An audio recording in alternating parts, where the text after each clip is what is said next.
Pai do Senhor, meus irmãos, bom dia, boa tarde, boa noite. Estamos aqui em mais uma videoaula de educação bíblica, né? Percebe-se que eu melhorei um pouco da garganta, na última aula não estava muito legal. E a última aula, infelizmente, eu não consegui juntar os dois arquivos, por isso ficou nessa divisão aí de capítulo, segunda parte, terceira parte, né? Segunda bem pequenininha.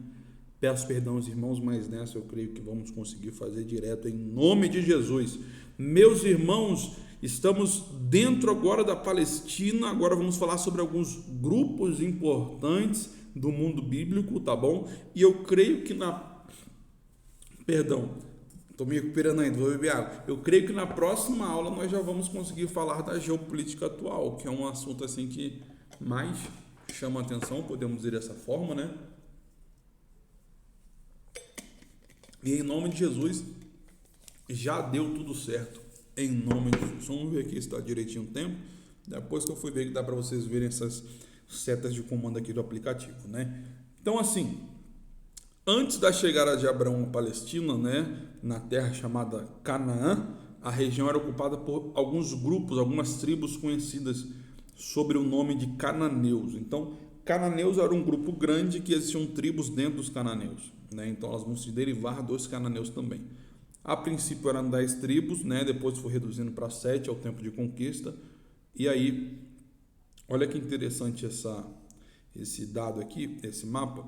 Só abrindo aqui o arquivo para vocês, porque ele vai dar justamente o exemplo em que nós precisamos focar sobre a questão da terra de Jerusalém, da Palestina.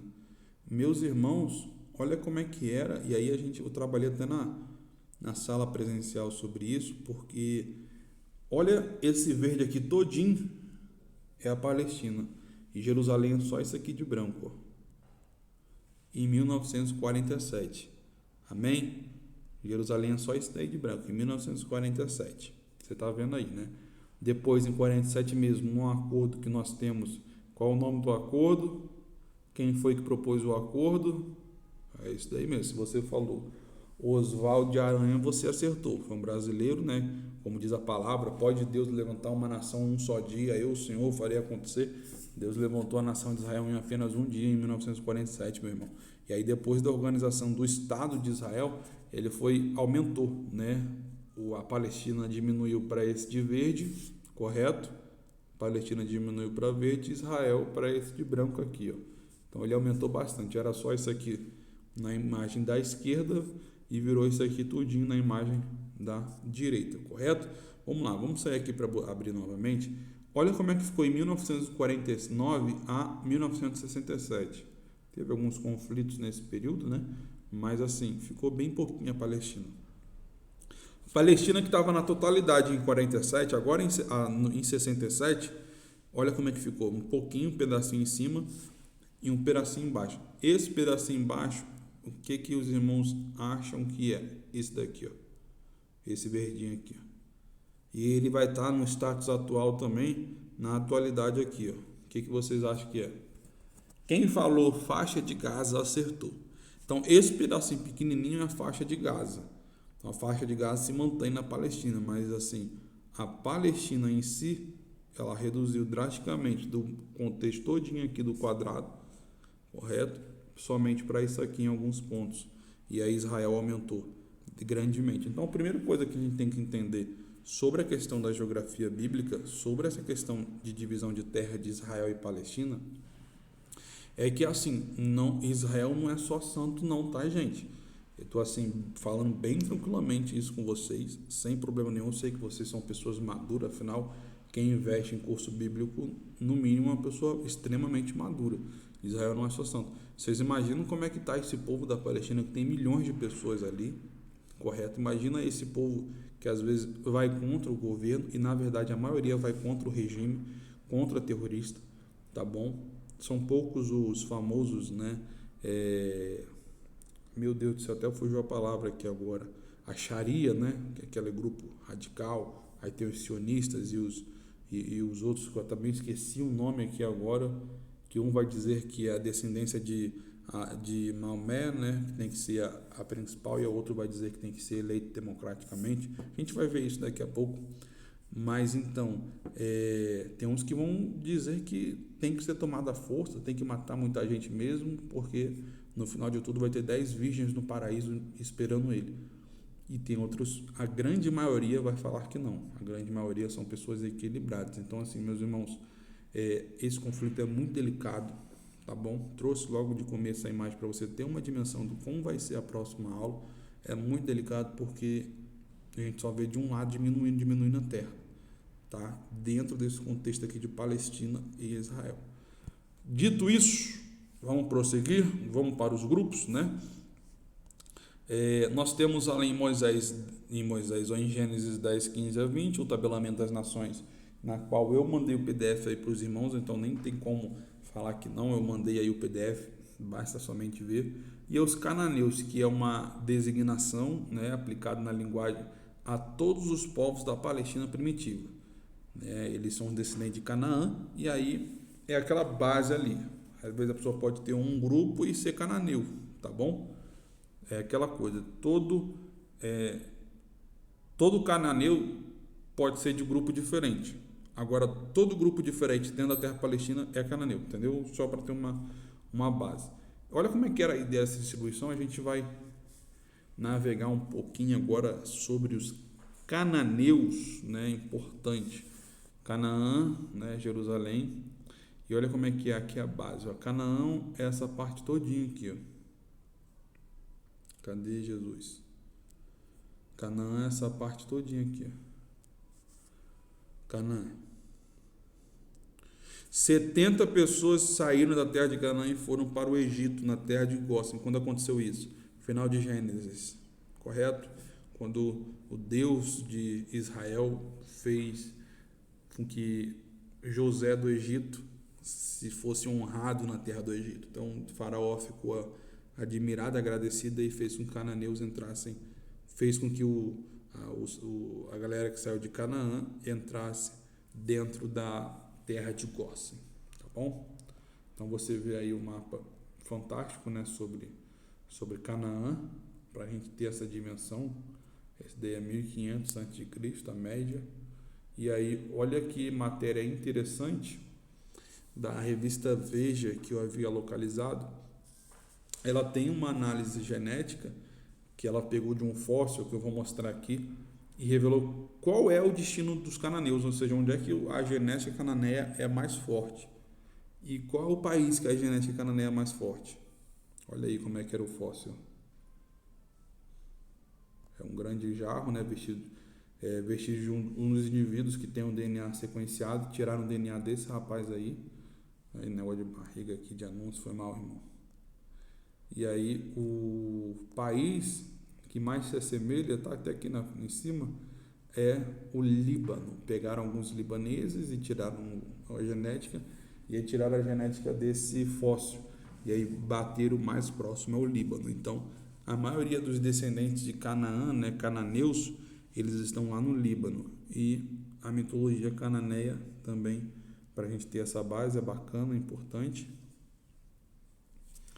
A religião corresponde à religião dos cananeus, a Bíblia diz claramente, né? Nós temos as descobertas ali em Ugarit, ao norte da Síria, hoje, moderna. As escavações revelam ali tabuletas em argila contendo textos de 1400 a.C. É muita coisa, gente. Olha que coisa linda essas ruínas escavadas aí. Como você pode ver, ó, tudo em detalhe, e percebe que tem mais de 3.000 anos, gente. Tem mais de 3.000 anos e tá tudo direitinho ainda, poxa. Olha aí. Para você ver como as coisas antigamente eles eram sinistros, né? E aí os principais mitos deles é o deus El. E aí vem a palavra, né? El Elyon, El Elohim, El Shaddai. Então era uma coisa muito do mundo antigo. E aí esse El era o criador, e o mais ativo do panteão deles, o garítico, era o Baal. Então, o demônio, né? Vamos ser bem claro aqui, era esse daí nome que eu nem gosto de falar, tá repreendido no nome de Jesus. E outros aí que eu também não irei falar muito, mas caso você queira conhecer, tirar um print na tela, são esses daqui do quadrado. Beleza? Vamos lá. E aí dos cananeus nós temos também os famosos amorreus. Esse amorreu, o povo amorreu, é um povo descendente de Canaã, filho de Cão, e embora, né, classifique como cananeus, a gente faz essa divergência entre eles. Eles ocuparam no tempo da conquista a região ao sul e leste de Jerusalém e a vasta região montanhosa ao leste do Jordão, que é a famosa Transjordânia. Então, ali a Transjordânia é mais a terra dos amorreus, tá bom? E aí sobre os amorreus nós temos, olha o tamanho desse território que eles no seu auge conquistou, né? É muito grande, é uma parte gigante do território de Israel, aqui tudinho, né? Na verdade, tudinho aqui. Aí tem aqui a terra de Moab, né? Os moabitas, mas assim, sobre os amorreus é muito grande. Isso aqui é mais para você ter essa base ilustrativa, né, de um povo. Quando a gente fala que não, o povo era grande, isso e aquilo, até era bastante terra, a gente não tem às vezes a dimensão, mas a gente está trazendo essas imagens justamente para você ter essa dimensão. E aqui fala sobre os povos, né, semita e os amorreus. Essa aqui é uma das tábuas que foram achadas lá, que o amorreu era um povo semita. O que significa semita? Da linhagem de Sem, né? A gente já explicou isso. E olha esse poema babilônico.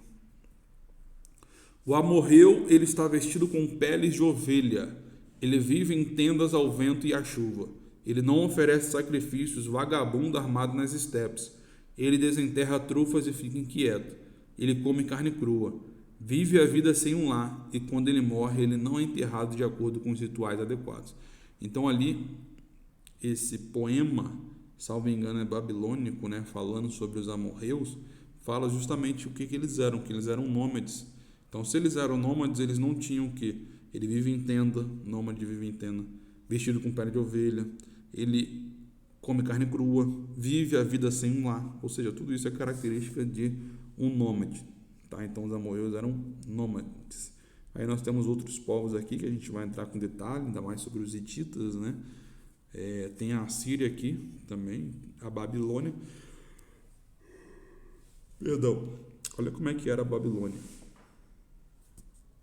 Grande, né? Os hititas aqui a gente vai falar sobre eles também, Elam. Aqui nós temos a Assíria, né? Ali na Assíria, olha que interessante a palavra que está aqui, ó, Nínive. Então, por ser Nínive, não dá para chegar mais perto, mas por ser Nínive você vê que tem um riozinho, né? Um mar ali do lado. Então ali foi onde Jonas desembarcou. Aí tem a cidade de Assur também, aqui, ó, cidade de Assur, por isso o nome Assíria, né? Depois, outra parte ali perto vai ser chamada de Síria. Então dá para a gente fazer esse jogo de nomes, né? E vendo, né, a evolução. Aqui é Damasco, ó, que é a capital da Síria. A Síria atual vai pegar essa parte todinha, que Damasco é a capital da Síria, tá? E por aí vai. Vamos lá, meus irmãos. Esses são os amorreus, né? E aí agora nós vamos para os heteus, não é heteus. Também são camitas, ou seja, vieram da linhagem de Cã, pois eles descendem de Et, e Et era filho de Canaã, ou seja, eles são netos dos cananeus, né? Neto dos cananeus. Eles são conhecidos hoje como hiteus e hititas. Então, também pode ser trabalhado como hititas, é o mesmo povo. E essas duas informações sobre o Império Hitita, que era um império também muito grande, tá? Não se engane pensando que era um império pequeno, não. Era um império grande, um império hitita. Olha meu Deus do céu, 1340 a.C. Olha o tamanho do Império Hitita, meu amigo, minha amiga. Olha para isso. Esse de verde aqui todinho, ó, já está marcado, né? Olha aí. Enorme, gigante. Aí tem os nomes das cidades